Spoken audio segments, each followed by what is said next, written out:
اب میں آپ کے سامنے فطری آداب کے بارے میں گفتگو کی، اب طہارت کے عنوان پر گفتگو کرنے چلا ہوں۔ غور کیجئے کہ اللہ کا قرآن کہتا ہے وَإِن كُنتُمْ جُنُبًا فَطَہَّرُوا، کہ اگر تم ناپاک ہو تو نہا کر پاک ہو جاؤ، اور کپڑوں کو بھی پاک رکھنا چاہیے۔ وَثِيَابَكَ فَطَہِّرْ، اللہ کہہ رہے ہیں اور اپنے کپڑے پاک رکھو۔ اور پھر یہ بھی فرمایا فَتَيَمَّمُوا صَعِيدًا طَيِّبًا، نماز پڑھنا چاہیں تو پہلے ہاتھ منہ پاؤں دھو لیں اور بھیگے ہاتھوں کے ساتھ سر پر پھیر لیں، اور اس کا نام وضو ہو جاتا ہے۔ اور آیت دوسری ہے اِذَا قُمْتُمْ إِلَى الصَّلَاةِ فَاغْسِلُوا وُجُوهَكُمْ وَأَيْدِيَكُمْ إِلَى الْمَرَافِقِ وَامْسَحُوا بِرُءُوسِكُمْ وَأَرْجُلَكُمْ إِلَى الْكَعْبَيْنِ۔ اللہ کریم کہہ رہے ہیں کہ جب تم نماز کا ارادہ کرو، اپنے منہ اور کونیوں تک اپنے ہاتھوں کو دھو لو، اپنے سروں کا مسح کرو، اپنے پاؤں کو دھو لو، اور جمعے کے دن نماز سے پہلے نہانے کا بھی حکم دے دیا ہے۔ اور یہ ساری کی ساری طہارت والی چیزیں ہیں۔ اور پھر اگر قضائے حاجت کرو اس کے بعد استنجا کرنا ہے، اور استنجے کے بھی آداب بتا دیے گئے ہیں۔ اور اللہ کا قرآن کہتا ہے وَيُحِبُّ الْمُتَطَہِّرِينَ، اور جو پاک رہنے والے لوگ ہیں ان کی یہ خوبی بیان کر دی گئی ہے۔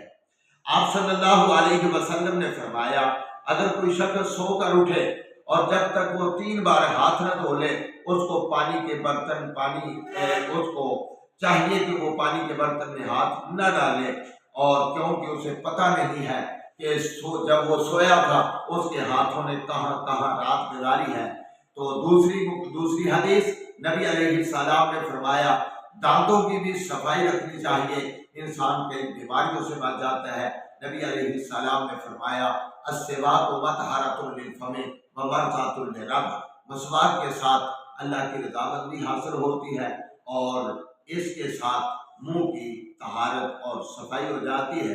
اور تیسرے نمبر پر عام راستوں اور درختوں کے سائے میں قضائے حاجت نہیں کرنی چاہیے، ان جگہوں کو بھی صاف رکھنا چاہیے۔ اور ٹھہرے ہوئے پانی میں پیشاب کرنے سے بھی محبوب علیہ السلام نے منع کر دیا ہے۔